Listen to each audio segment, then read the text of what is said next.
Imagine a world where scientists can build viruses from scratch. This is no longer science fiction. It's the reality of modern biotechnology. We can now engineer viruses, manipulating their genetic code to change their properties and behavior. This ability opens up exciting new possibilities, but it also raises serious ethical and security concerns. This technology could revolutionize medicine. It could lead to new vaccines, therapies, and diagnostic tools. However, the same tools could be used to create deadly biological weapons. The ability to engineer viruses is a double-edged sword, with the potential for immense good but also unimaginable harm. At the heart of this revolution is the ability to manipulate the building blocks of life itself: DNA and RNA. Scientists can now alter the genetic code of viruses, essentially rewriting their instructions.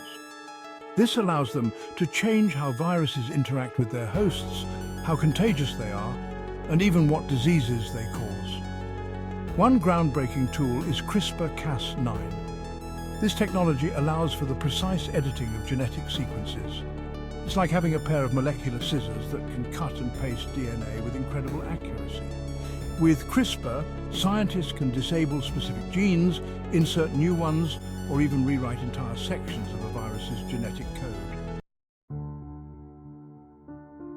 The idea of using diseases as weapons is not new. History is filled with examples of biological warfare, from catapulting plague-ridden corpses over city walls to infecting enemies with smallpox. These early attempts were crude and unpredictable, but demonstrated the devastating potential of biological weapons. The 20th century saw the development of sophisticated biological weapons programs. Nations stockpiled deadly pathogens like anthrax, smallpox, and botulinum toxin, capable of causing mass casualties. The threat of biological warfare became a terrifying reality during the Cold War, with the United States and the Soviet Union amassing vast arsenals of biological weapons. Despite their potential for harm, engineered viruses also hold immense promise for medicine. Scientists are now exploring their use in gene therapy, vaccine development, and even cancer treatment. Viruses can be modified to deliver therapeutic genes to specific cells, potentially curing genetic diseases. Engineered viruses are also being used to develop safer and more effective vaccines.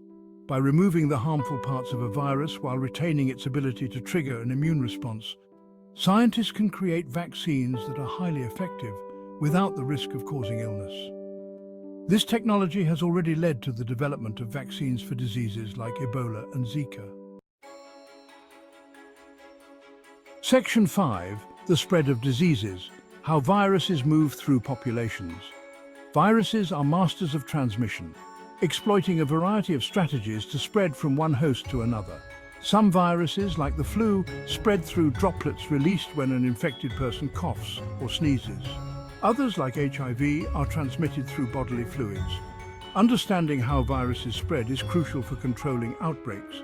Public health measures, such as vaccination, quarantine, and hygiene practices, can effectively limit the spread of contagious diseases. However, the emergence of new and engineered viruses with unknown transmission patterns poses a significant challenge to global health security. Section 6. The potential for catastrophe. Assessing the risk of engineered viruses. The ability to engineer viruses raises the specter of a global pandemic caused by a deliberately released or accidentally escaped pathogen. Imagine a virus as contagious as measles, as deadly as Ebola, and resistant to all known treatments. Such a virus could circle the globe in a matter of weeks, overwhelming healthcare systems and causing widespread panic and social unrest. While the likelihood of such a scenario remains low, the potential consequences are so catastrophic that we cannot ignore the risk. The increasing accessibility of gene editing technologies means that more individuals and groups could potentially acquire the ability to engineer viruses. This highlights the urgent need for strong international regulations and security measures to prevent the misuse of this powerful technology. Section 7.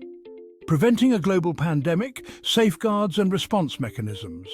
The international community has recognized the threat posed by biological weapons and has taken steps to mitigate the risk.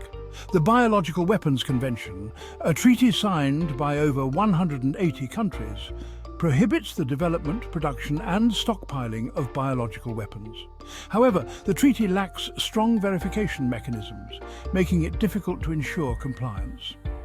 In addition to international agreements, robust biosafety and biosecurity measures are essential at the national level. This includes regulating access to dangerous pathogens, securing laboratories working with infectious agents, and developing rapid response mechanisms to deal with outbreaks. International cooperation and information sharing are also crucial for the early detection and effective response to potential threats. Section 8. The Ethics of Engineering Life. Balancing progress and responsibility.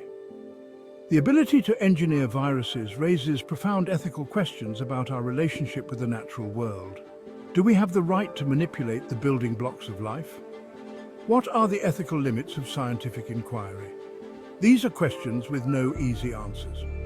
They demand careful consideration and open public dialogue. The scientific community has a responsibility to engage in open dialogue with the public about the potential benefits and risks of this technology.